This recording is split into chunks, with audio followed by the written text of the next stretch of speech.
Welcome, everybody, to the Ray Shasho Show, brought to you by the Publicity Works Agency. Each week, Ray spotlights in-depth interviews with legendary and up-and-coming authors and music artists.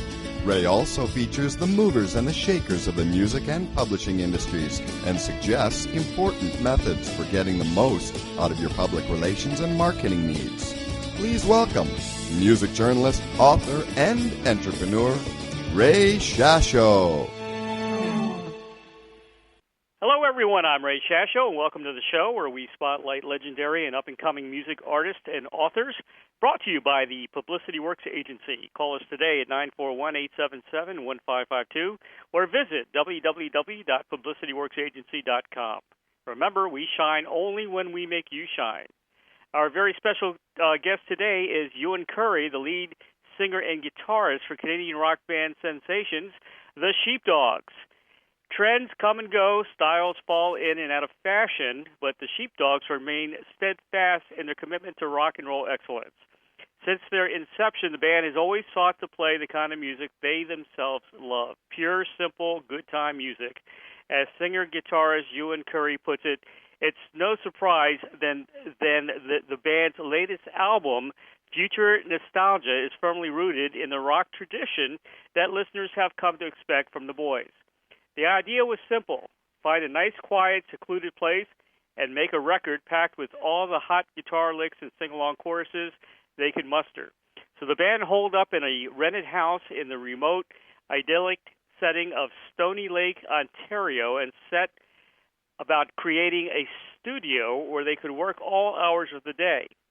We wanted to cut out all the noise and get back to a place where we could just fully immerse ourselves in music, says Currie, who took on production duties for the album.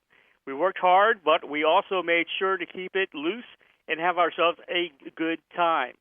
Future Nostalgia is the middle ground between the JUNO-winning Platinum-certified Learn and Burn, which spawned the rock radio staple, I Don't Know, and its equally successful follow-up, 2012's The Sheepdogs, featuring the instantly recognizable gold-certified singles, Feeling Good and The Way It Is.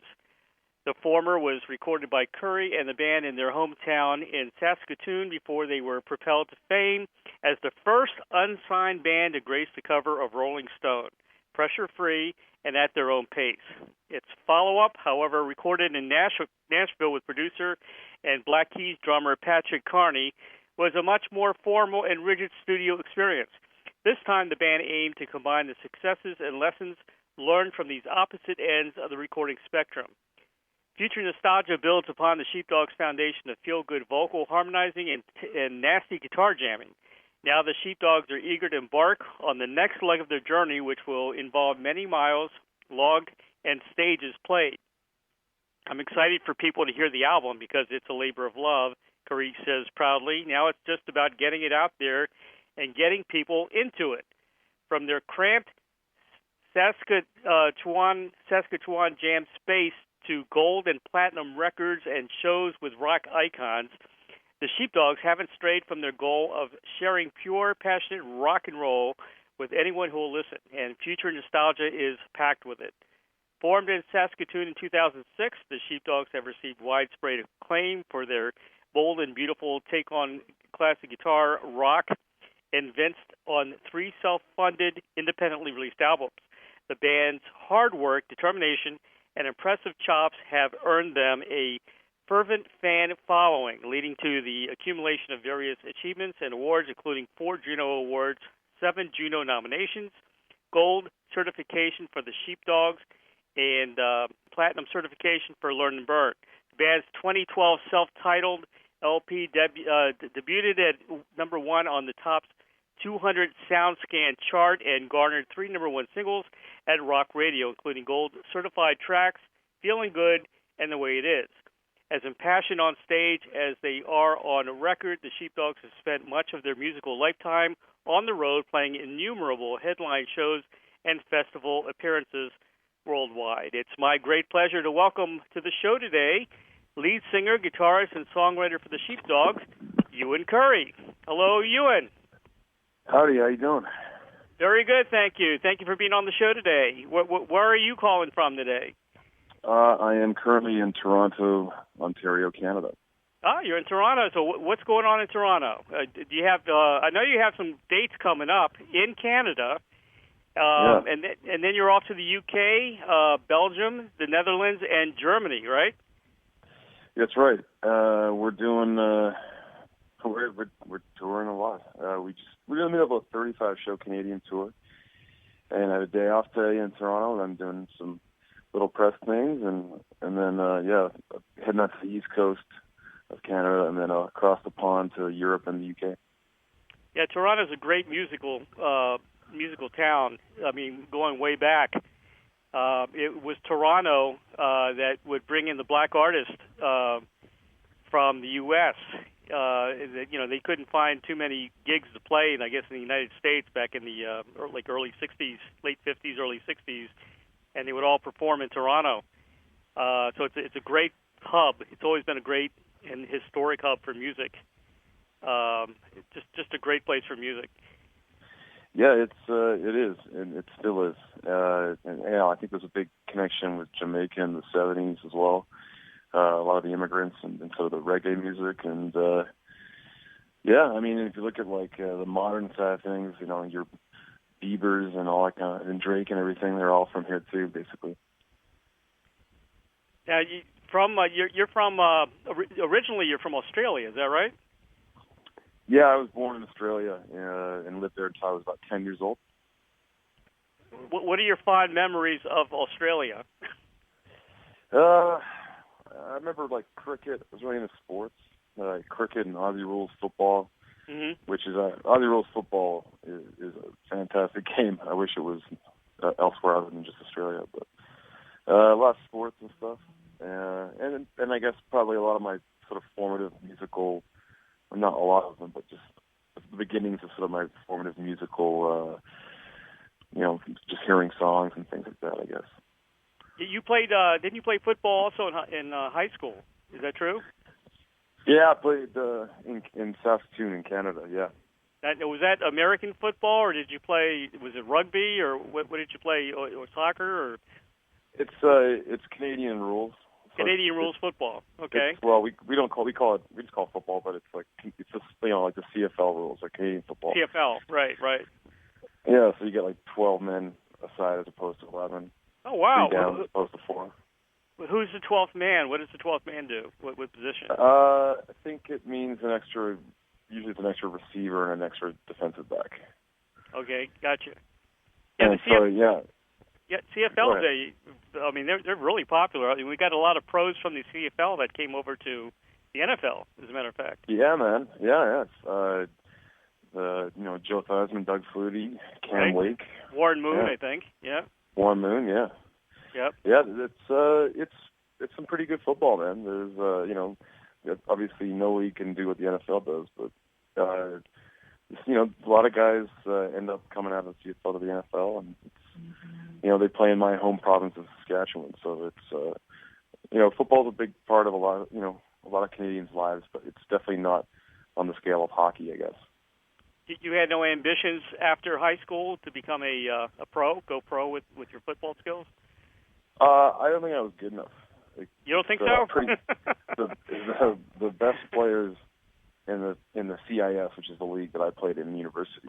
Right. A handful each year go to the CFL and kick around for a while, and there is a Canadian guy hunting for Seattle, I know, and there's a couple other Canadians. It is, but it's a lot of ex-NFL guys in the CFL as well. Yeah, you would think you'd want a guy from Canada because he's already got the coldness factor, down. That's true. It's no problem, piece of cake there. So he'd be actually a big benefit, during those winter games. They have like a Canadian content too, saying you have to have enough Canadians on your team. I didn't realize we were going to be chatting so much CFL here. Saskatchewan is also the home of a lot of, like Roddy Piper, right? He was born here. He was born there, right? Were you a big Roddy Piper fan? I was, I enjoy Roddy. He was raised in Winnipeg, I think, but he definitely was born in Saskatoon. Right. And so was Joni. Joni Mitchell wasn't born here, but she considers it her hometown. She grew up here, or in Saskatoon rather. And comedian Leslie Nielsen, I think, was also from that area. Yeah, I think he's from Regina or something. Yeah. Yeah, right. The Top Gun guy. Good old Leslie. Yep. So you got this tour coming up. It's a pretty lengthy tour. Have you guys performed or opened for any of your heroes yet? Yeah, we opened for John Fogerty in Australia on a tour all over Australia, and that was pretty sensational because I have a lot of memories from when I was a kid in Australia of actually listening to Creedence Clearwater Revival, and so to get to open for the man is like I don't know, it's like walking into a movie and getting to interact with the heroic character. It's pretty crazy. Hey, you guys kind of remind me a little bit of CCR, with the plaid shirts and the long hair, and it reminds me of back in the day. It's pretty cool. They are somehow an underrated band. Like I agree with you on that. They are like, I wish people talk so much about the Beach Boys, and they are good, but we should talk more about Creedence because they're like a band that no one ever complains when they come on. Everybody has a Creedence song they like, and they're like, Fogerty's like a buddy poet laureate, man. He's like writing lyrics that are like, Mark Twain set to like songs that people will be singing for decades. It's pretty damn impressive. I mean, they've had a ton of top 40 hits as well. Yeah, and it's really something to make, a statement from the band that you're appealing to, kind of like the underground group, the album rock group and the top 40 guys. It's quite an accomplishment, I think. That's what was magical about that time because it was like the Beatles were the top band, but they were also the most creative and thought-provoking and interesting band, and so like you had this mesh of commerce and art that was like it was like the only time it ever was lined up the same. Well, if mainstream radio was any good anymore, you guys would be on mainstream radio. Yeah. Well, I don't pretend to understand how radio works. It doesn't work anymore. Obviously. Yeah. I was a top 40 disc jockey back in the late 70s. I was spending. It was a nice selection. I was playing the Cars and Blondie, and then of course disco was still in, so I was doing Donna Summer and things like that. But it was a nice mix. The Ramones were out. So you had a little mix of everybody. But today it's just basically the same old crap. The dance music, and it's kind of a derivative from the disco days, in my opinion. Yeah, and rock and roll's pretty terrible. Like everybody's really sad and angry in rock songs now. Right. And it's all like really. I blame Kurt Cobain for that. even though Nirvana is cool and has some good songs, and I liked it as a kid, but he sure made being a miserable guy a cool thing to do in rock songs, and so now like that's sort of what you get. It sucks. Well, now we got the Sheepdogs who make it a fun thing again. Rock and roll is fun, I sure hope so, man. Because like I like listening to the Faces and Rod Stewart songs and stuff, and just like, man, that's good time music. Or like you listen to the band, Rag Mama Rag or something, and it's like that's a party, man. That's fun party. Times. Yeah, I worry about the genre, and because there's a lot of young people today that are just, out of tune with what's going on around them, because you get everything focused on their cell phone, which really bothers me a lot. I mean, there's more to life than, a phone in front of you. And I'm 31 and I feel the same way. It makes me feel like an old man sometimes. Well, it's true. It's like me. I feel like I'm out of my. I should have been back in the early '60s as a DJ instead of the '70s. I think just like you guys, you probably felt like you were in the wrong generation, Yeah, but it's pretty sweet having the old internet, I gotta say. Yeah, it is. It is. Actually, the point I make about that is like, people always ask me, how did living where you guys grew up affect us, your sound? And I'm like, it didn't really. Like, it's not about geography, because when I was a kid, when I was a teenager, I guess, Napster was coming in, and like, right. and the internet is there, and so like I would be listening to like like Jimi Hendrix or something, and then I would go, man, this is awesome. I would read about Jimi Hendrix, and I'd be like, whoa, maybe I should check out Cream or Led Zeppelin because they seem to be similar. And then like I could go on to the old Napster there and just dial up whatever. Like it was just that was pretty liberating, even though there's questions of whether it's ethically moral and stuff, but it was pretty amazing. Yeah, I mean, kids today should appreciate what they have. I mean, even myself as a writer, a journalist, and a radio host, I mean, it's so easy for me to pull up information about the Sheepdogs or about any band in the world, and be well prepared for an interview because I have the internet. If I didn't have the internet, I'd be sitting in a library somewhere. There's a lot. I do a lot of unprepared interviews with people. Man, yeah, I've noticed that. It just ended up being kind of boring, I guess. Yeah. Well, I try to make it entertaining too, and laid back. Just two guys talking on the phone, pretty much. That's cool. Do you swear on here, or should I not swear? Yeah. You're fine. You're fine doing that. Okay. Yeah. I mean, we're coast to coast, but we're not. I don't think we're regulated by FCC. I don't want to get the FCC breathing down your neck or anything. No, I think we're okay. Okay. I think we're okay. But you guys got a big break. But I think you did pay your dues, correct? Before you got that cover on the Rolling Stone, you guys were hitting clubs and things like that for quite a long time, right? Yeah, we've been a band for 7 years. 7 years, prior to 2011. Yeah. We. I don't know. We sort of did our thing in Saskatoon to the point where we could,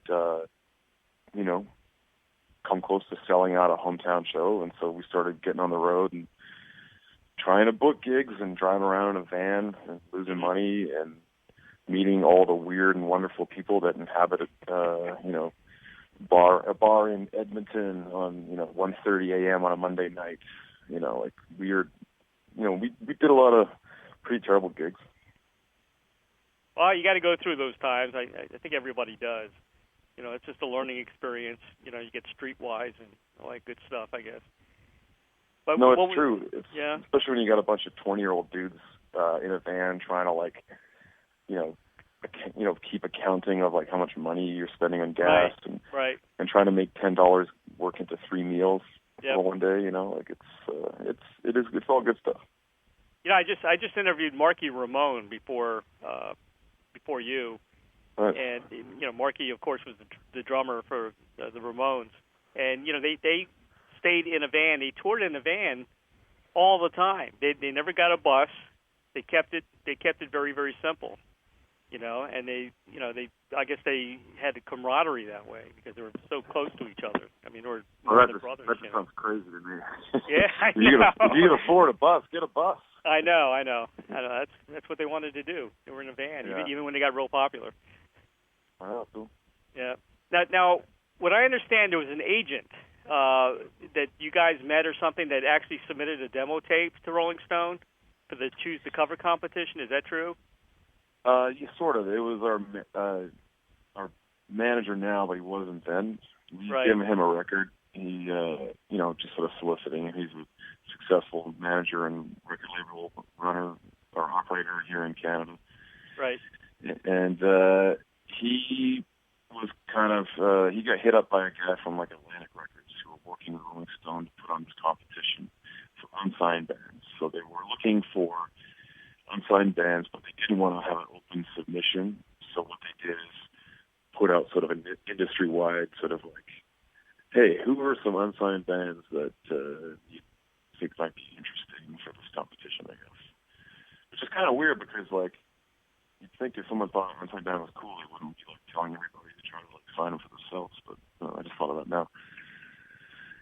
But anyway, that's how that's how we kind of got thrown into that whole experience. And you beat out, like, 15 other bands in the contest. Yeah. It was like a musical version of like the March Madness Sweet 16 kind of thing. Well, I'm glad there was somebody with some intelligence at Rolling Stone magazine that figured out this was good music. Because in my opinion, Rolling Stones has gone down, the tubes from the last 20 years or so. They've got very political, and they've got away from the music, and when they put Justin Bieber on the front page, that kind of really pissed me off, things like that. Well, if it makes you feel any better or any worse, I guess, but that person probably has since been fired. There's a lot of turnover over there. Yeah. The medium of magazines is kind of dying compared to the internet, and I think they've been a slow adapter to the internet. And I think actually the competition itself was an attempt to gain a lot of internet hits or something. I don't know. Is that right? Huh. I think so. I mean, it's all, I think it was all like funded by like a magazine company and stuff anyway, or a hair company or makeup or something. Now it kind of helped you because you got on, did you get on Jimmy Fallon? Yeah, it was a massive bunch of publicity. Played on Jimmy Fallon. And twice. You got to play the Bonnaroo Music Fest and a couple other things, right? Yeah, we played that twice too. We played some really good American festivals. Coachella, the year that they had the Tupac hologram, although I missed it because I was drunk somewhere. I don't know. Yeah, it's been it was very helpful to us. There's a good story about the name of the band, the Sheepdogs. That's kind of close to you, right?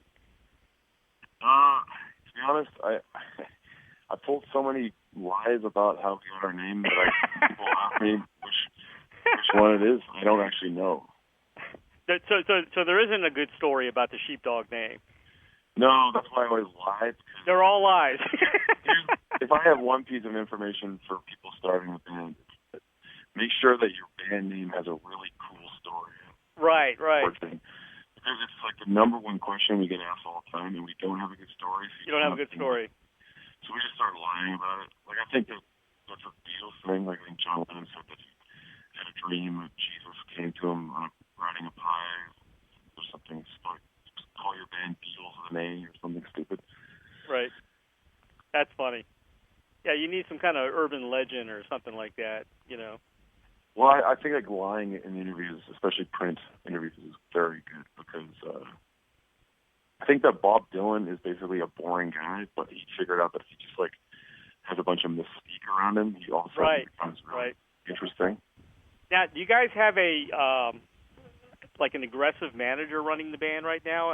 How's that working out? Yeah, I'd say he's reasonably aggressive.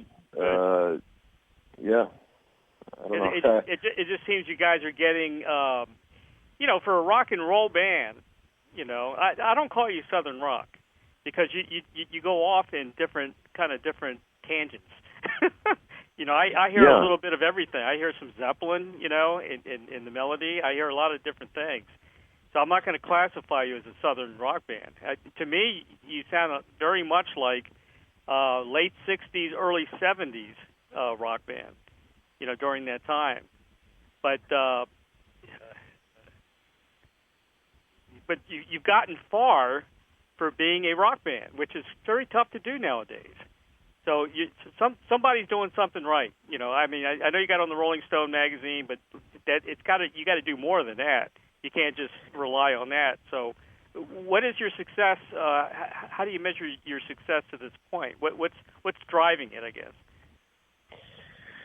Well, I think that, at least certainly from the business side, our manager has worked really hard to keep us in the spotlight, in a lot of ways. That competition was a massive boost. On the music side, I think we're just kind of like doing a bunch of, like, there's a lot of bands doing old school rock and roll influenced things, but they're typically very specific. Like, they're sort of like, they're like a rockabilly thing, or they're doing like the soul 69 thing, or they're doing this band sounds like the Stones, or this band sounds like Zeppelin. And I think that we kind of have a much more inclusive, varied approach. Mm-hmm.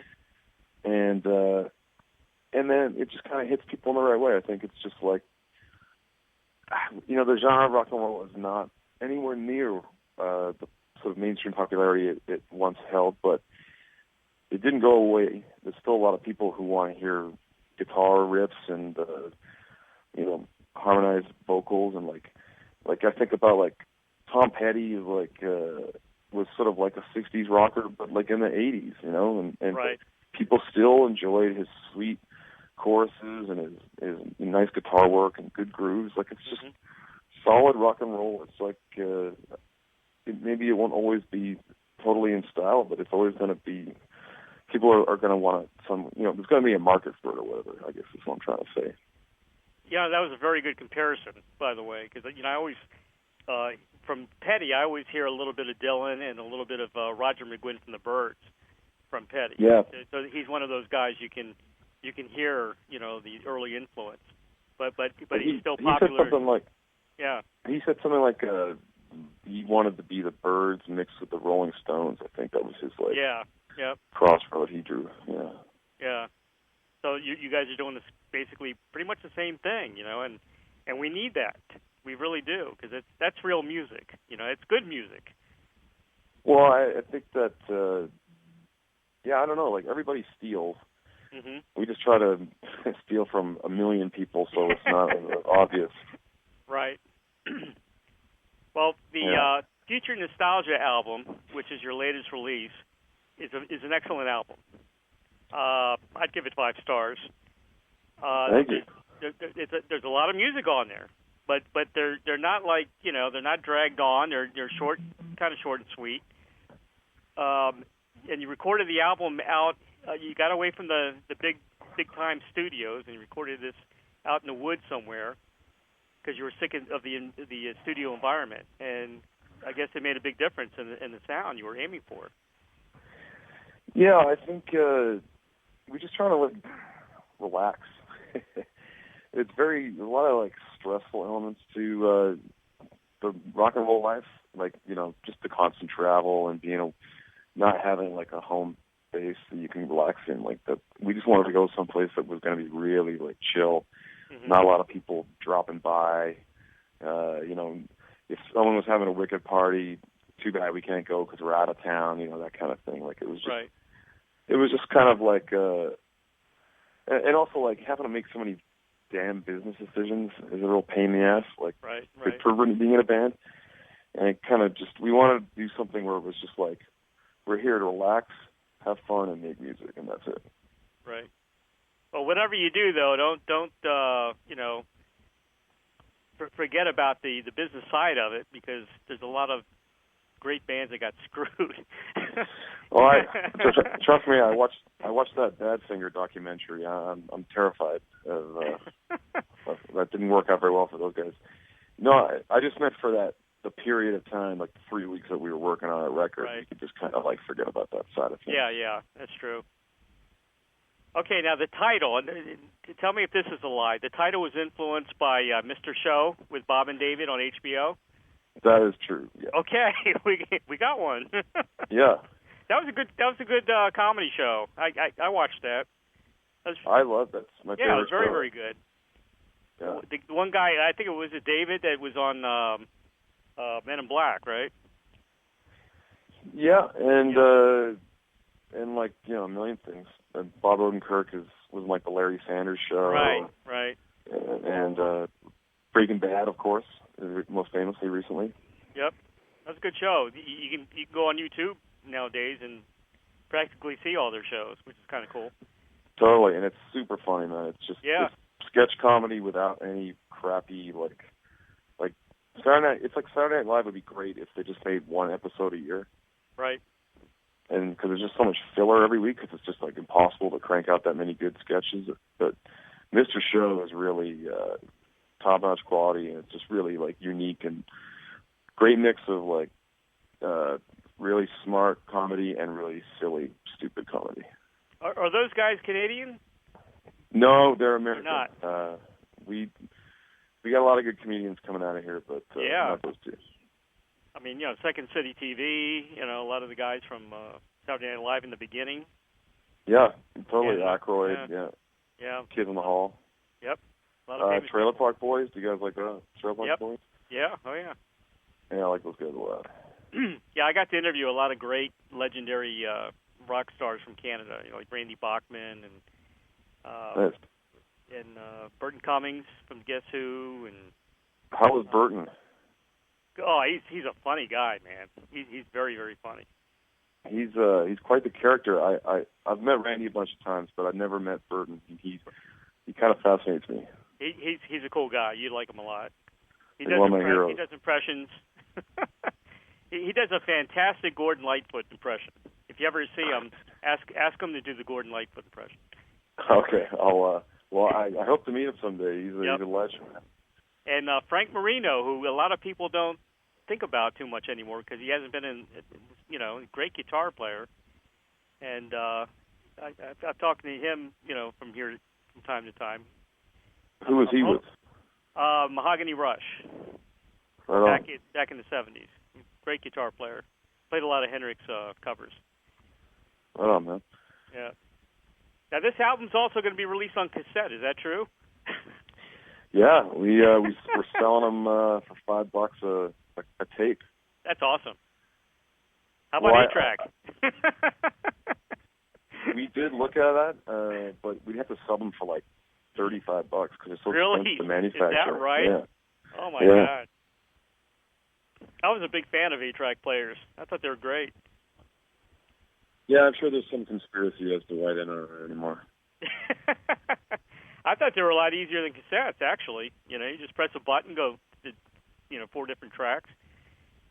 Yeah, I think maybe the sort of younger crowd, like people my age certainly can remember having cassette tapes, when they were kids. Like before I ever had a CD, I had a bunch of tapes. You had a lot of cassette tapes? Yeah. I had like Jazzy Jeff and the Fresh Prince.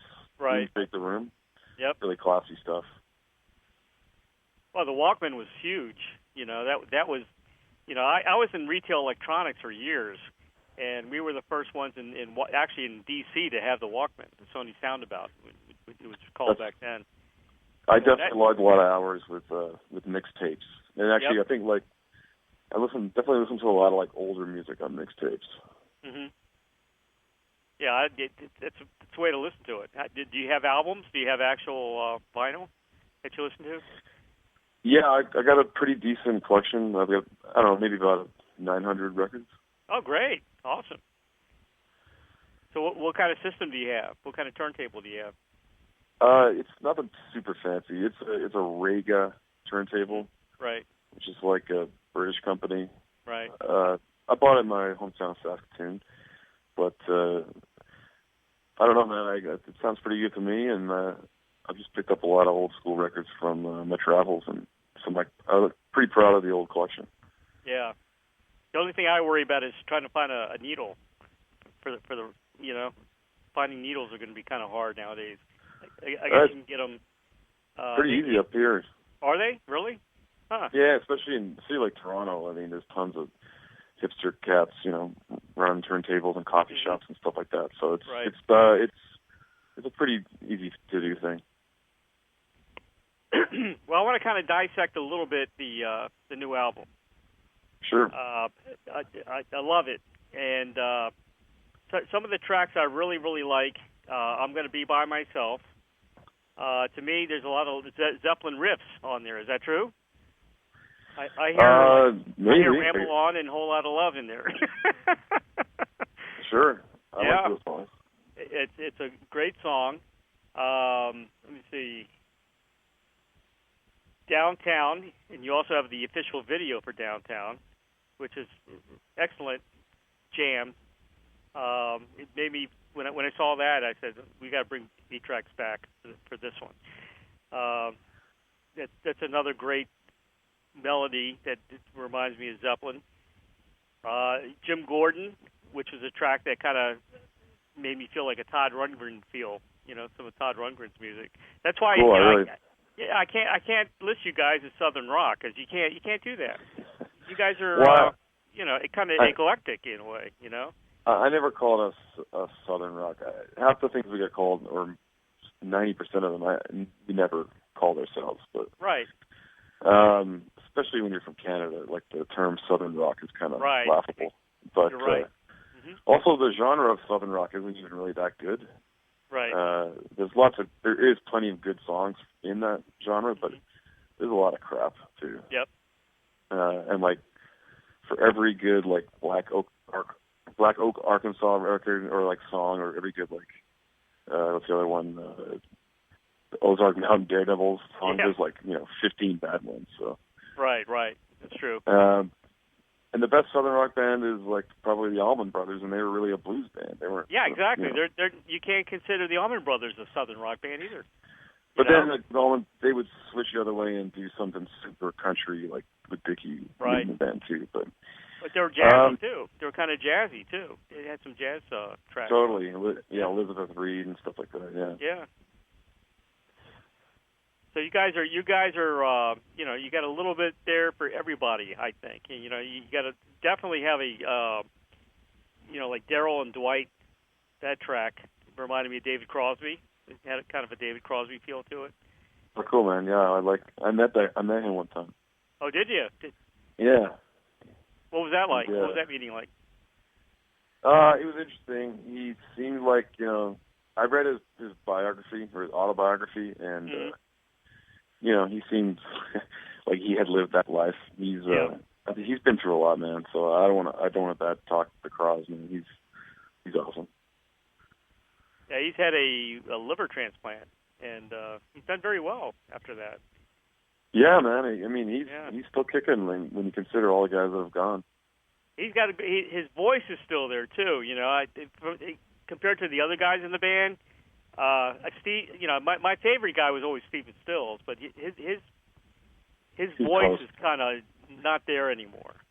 Yeah, I saw them play like Crosby, Stills and Nash, and I saw Buffalo Springfield play, and man, Neil Young was the fresh-faced youngster of Buffalo Springfield, because like Stills is just croaking up there and just like overplaying guitar solos, and then people are gonna hate me for saying this, but and Richie Furay was just kind of like had a big smile on his face, like he was just kind of happy to be there, like he wasn't really doing anything. Right. And Neil was just like shredding and like talking to the crowd and everything. It was really impressive. Excuse me.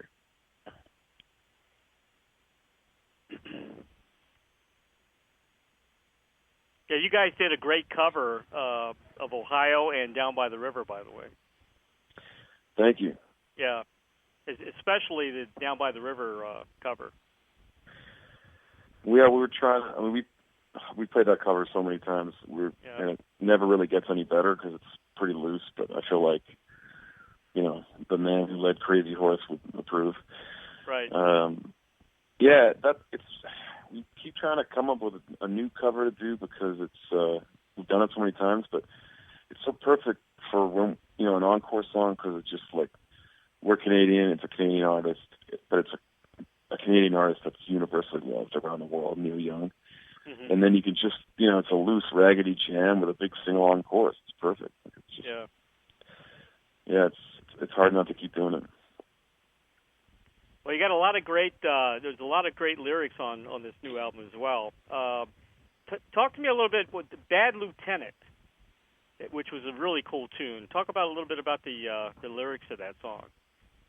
I think that's like the one time. I think I was just like ripping the sort of main riff, and I kind of started singing "I'm a Bad Bad Man," and so it kind of all came from there. Mm-hmm. But I actually had the title. This is like the only time that I think I had the title before I wrote the melody. But it was actually a title to a different song, and I knew I wanted the song to be kind of like about a sort of dirty, bad police officer. And I'd watched both of those movies too. There's like a Harvey Keitel version and the Nick Cage version, Bad Lieutenant. Right, I saw that movie. Yep. Yeah, they're pretty hard movies, but I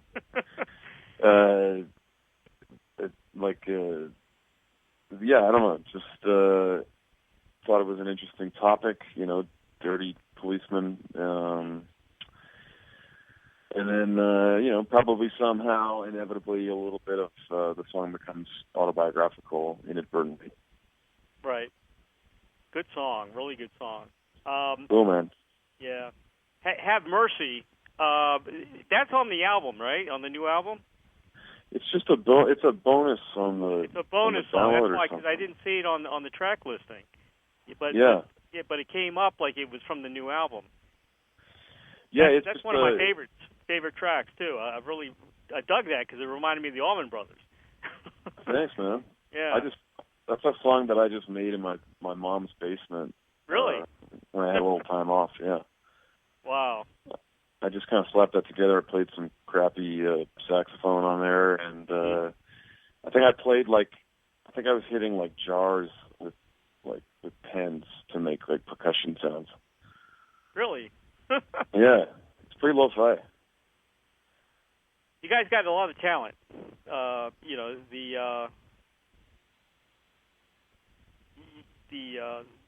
The talent for playing instruments are there. You guys are very, very, very talented. Also Jim Sullivan was a kind of a cool instrumental that you guys kind of slipped in there. I like that one. I like that track a lot as well. That was a good song. Yeah. That's, I don't know, I sing so much, it's nice to have a little moment where it's like, all right, let's just have some music playing. Yeah. So what's next? I mean, from this point, you've got a lot of nostalgia from the new album. We can, visualize so many bands that you guys bring us back to. What do you think the next album's gonna be like? Any idea? I do kind of have an idea. We have a new guitar player since our Future Nostalgia record. Right. Things didn't work out with Rusty. He was a great help for making that record, but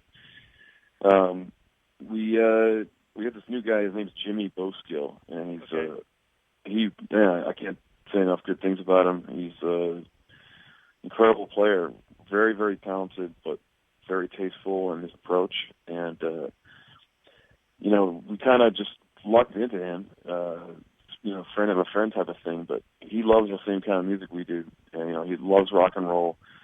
He loves, the guys like Paul Kossoff, who played guitar with Free, and the Allman Brothers, and like sort of the specific references that we really dig, Humble Pie and Peter Frampton, and actually understanding that Peter Frampton is actually a super wicked, badass guitar player, and early ZZ Top and things like that, but also is a fan of country and traditional music, which we have an appreciation for as well. Sure. So I don't know. We between that and just the five guys we have, it's fantastic, man. Like the last 2-3 months, the shows have been better than we've ever played, and I just think we're kind of moving into a new level. So we're actually gonna, once we get off the road, I think at the end of this year, we're gonna get right going on another album, because we just feel like the momentum is going, and we're just clicking, these five dudes, and we got a lot of weapons between my brother playing keys and trombone, and Jimmy is not just a guitar player, like he's playing pedal steel with us on stage now, and he can play banjo and fiddle and all kinds of interesting things. So just more paints in our palette to choose from, Ewan, do me a favor and name all the guys in the band and what instrument they play, so we can give a plug to everybody. Well, I'm the guitar. I play a mix of rhythm and lead. I sing lead vocals. Right. Ryan Gowan plays bass and backing vocals. Sam Corbett is our drummer and backing vocals. Seamus Currie, my brother, is our keyboard player, and he also plays trombone and sings backing vocals.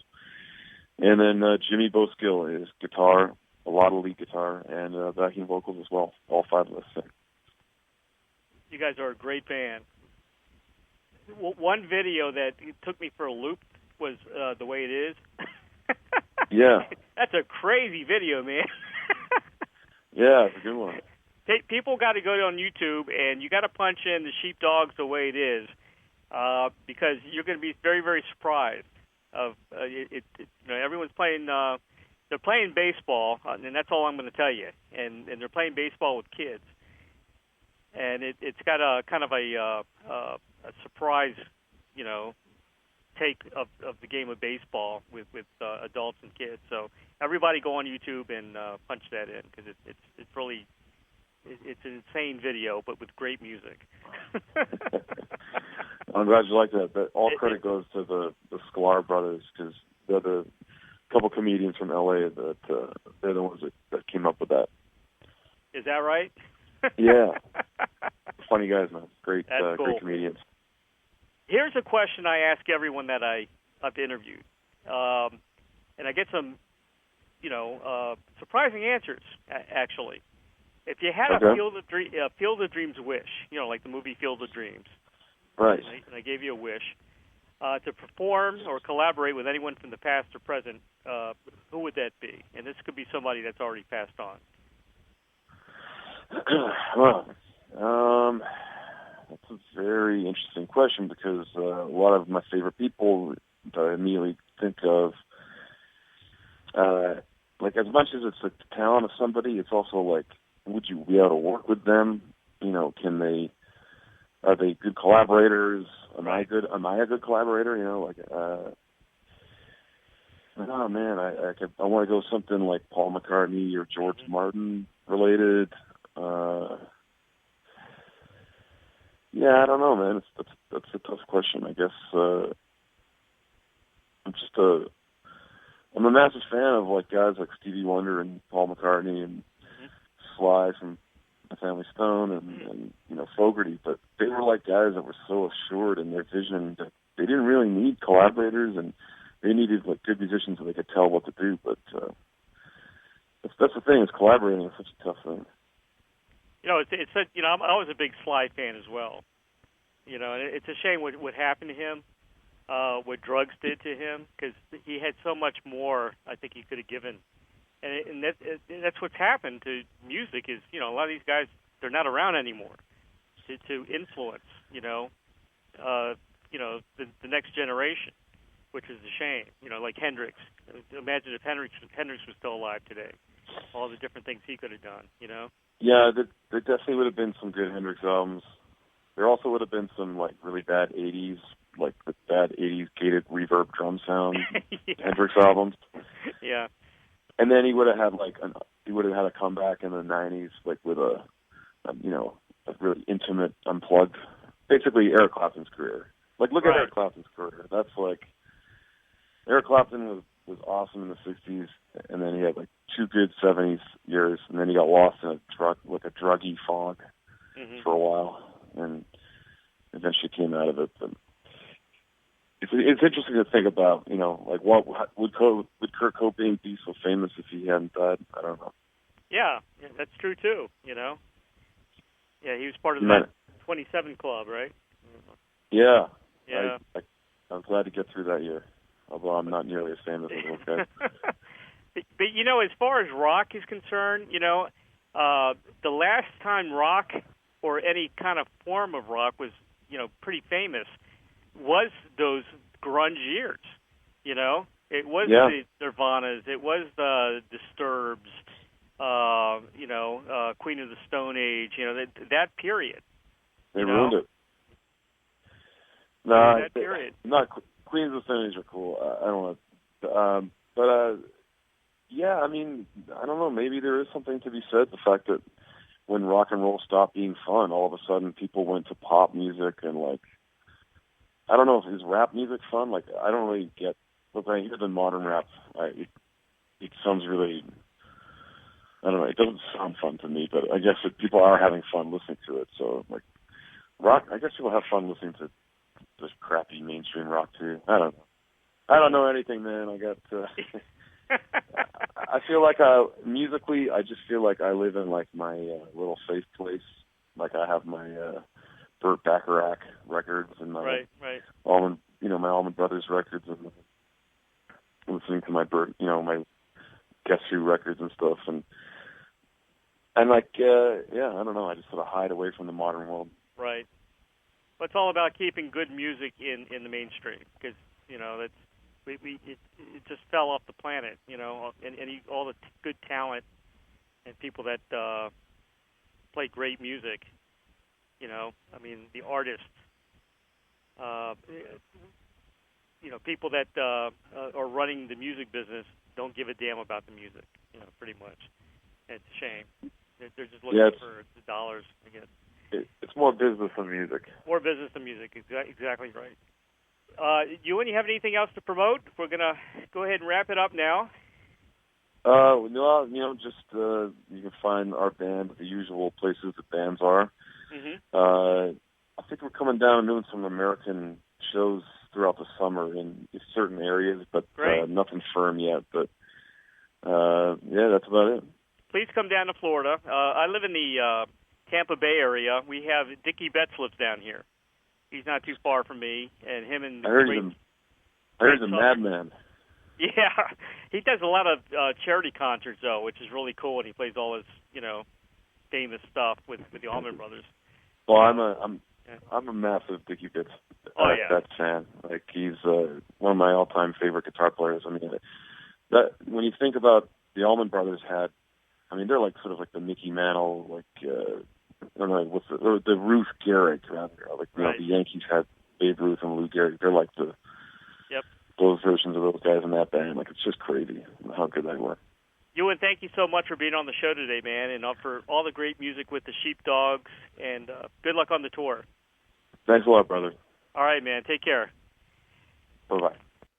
You can purchase the Sheepdogs' exciting new release entitled Future Nostalgia at Amazon.com. Visit the Sheepdogs for their latest show schedule and most recent news at www.thesheepdogs.com official website, or www.facebook.com/thesheepdogs on Facebook, or twitter.com/thesheepdogs on Twitter. Join me bi-weekly Mondays at 3 p.m. Pacific, 6 p.m. Eastern on the Ray Shasho Show.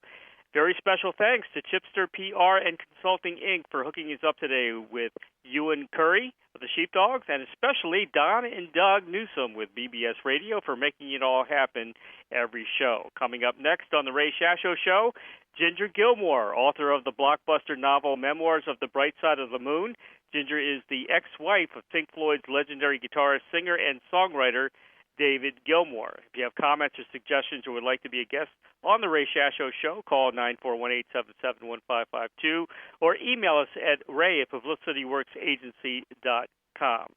And don't forget to purchase a copy of my book entitled Check the G's, The True Story of an Eclectic American Family and Their Wacky Family Business, available now at Amazon.com. You'll live it. Have a great week, everybody. Thank you for listening to the Ray Shasho Show, brought to you by the Publicity Works Agency. Call 941-877-1552 or visit us at publicityworksagency.com, specializing in author and music artist publicity plans. We shine when we make you shine. Join Ray Shasho every Monday at 3 p.m. Pacific, 6 p.m. Eastern on BBS Radio, Station 1.